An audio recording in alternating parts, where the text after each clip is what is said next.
अल्लाह का शुक्र है, मेरे दोनों बच्चे जल्द ही इस खूबसूरत दुनिया को देखेंगे। बस अब दुआ है कि ये सुरक्षित और सलामत रहें। मैं इनका अच्छे से ख्याल रखूंगी, चाहे कुछ भी हो जाए। थोड़ी देर बाद हरियाली तोती तेज तेज उड़ते हुए रानो चिड़िया के पास आई। अरे रानो, तूने सुना? बड़ी खबर है। बंटी कबूतर के घर 3 अंडे हुए हैं और बबली कबूतरी तो मानो खुशी में पागल हो गई है।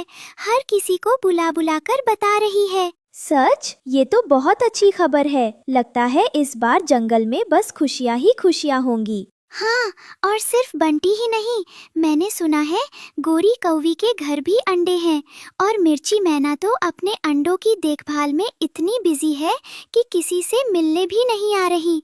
अरे, लगता है इस मौसम में हर घर में चहकते बच्चे आने वाले हैं। हाँ हरियाली, ऊपर वाला सबके घर खुशियाँ दे और सबके बच्चे सलामत रहें। हाँ हाँ, पर देख, मैंने सबसे पहले सुना था, मतलब मैं अपडेट की रानी हूँ, समझी? अरे और सुन, हरियाली तोती की आदत थी एक बात से दूसरी पर कूदना और फिर तीसरी पर। दूर पहाड़ियों के पीछे एक अंधेरे गुफा में डाकू पक्षियों का गिरोह रहता था। उनका नेता कालू कौवा और उसका साथी भुल्ला चील था। भुल्ला, सुना है जंगल में सबके घर अंडों से भरे हैं। अंडे मतलब हमारे लिए मुफ्त का खाना। तो फिर कब चलना है बॉस? जल्दी नहीं, पहले प्लान बनाते हैं। जंगल के बीच में एक पुराना बड़ा बरगद का पेड़ था। उसकी ठंडी छांव में सारे पंछी इकट्ठा हुए थे। सबके चेहरों पर थोड़ा डर और थोड़ी चिंता साफ नजर आ रही थी, क्योंकि बात ही ऐसी थी। दोस्तों, हमें अपने अंडों की हिफाजत करनी होगी। पिछली बार डाकू कालू और भुल्ला चील ने जो किया था वो हम भूल नहीं सकते।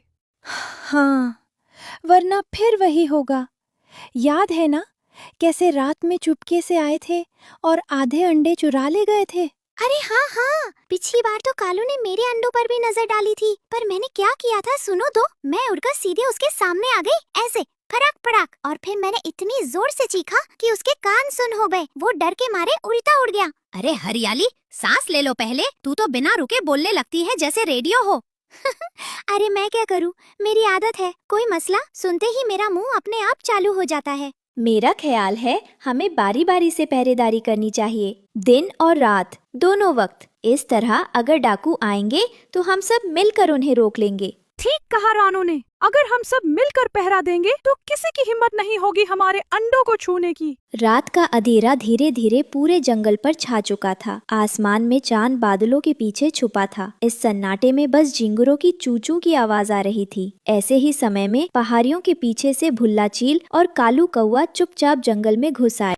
चुप रहो कालू, आवाज मत करो। अगर किसी ने सुन लिया तो सारा प्लान मिट्टी में मिल जाएगा।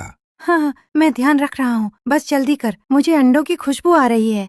दोनों डाकू धीरे धीरे टहनी से टहनी पर छलांग लगाते हुए रानो चिड़िया के घर के पास पहुंच गए। घोंसला पेड़ की ऊंची डाल पर था और अंदर अंडे कपास जैसे नरम घोंसले में रखे थे। ये कैसी आवाज थी? हवा तो इतनी तेज नहीं चल रही। रानो उठने ही वाली थी कि तभी दूर से एक ऊंची और तेज आवाज गूंजी। कौन है वहाँ? सामने आओ, हाथ ऊपर करो, भागने की कोशिश मत करना। हरियाली तोती की ऊंची आवाज सुनकर सारे पंछी जाग गए। डाकू भाग खड़े हुए। देखा, वो आए थे अंडे चुराने। अगर हम जाग न जाते तो अल्लाह जाने क्या होता। मैंने कहा था ना, मेरी आवाज दुनिया हिला सकती है। हाँ, लेकिन अब वो दोबारा भी आ सकते हैं। वही पहाड़ियों के पीछे डाकुओं की दूसरी योजना पर काम चल रहा था। पहली बार हम हारे, पर दूसरी बार नहीं। इस बार हम आसमान से अचानक हमला करेंगे।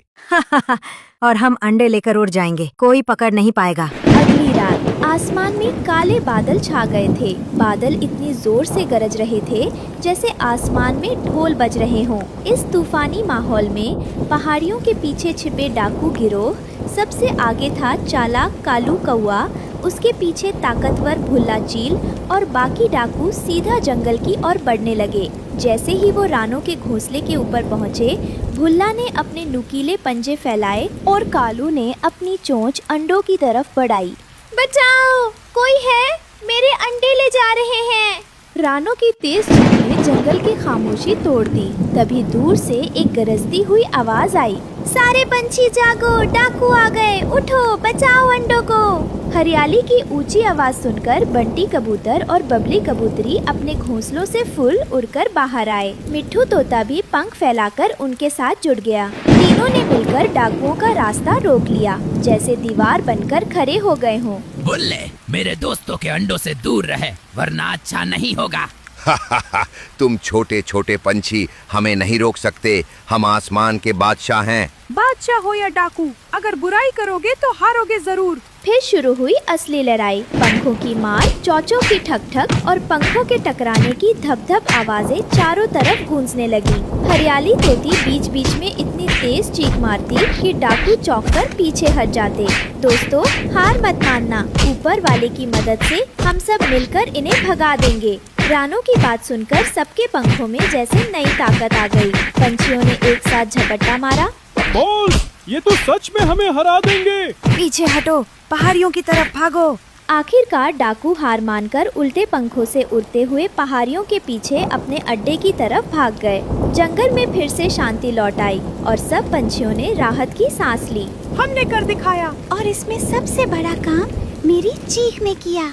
हाँ, पर सबकी एकता ही हमारी ताकत बनी। जंगल के पंछियों ने समझ लिया, मिलजुल कर रहना और एक दूसरे की मदद करना ही असली ताकत है। अगर हर कोई सिर्फ अपने घर की सोचता तो अंडों की हिफाजत नहीं हो पाती। बच्चों, याद रखो, एकता में बरकत है और बुराई हमेशा हारती।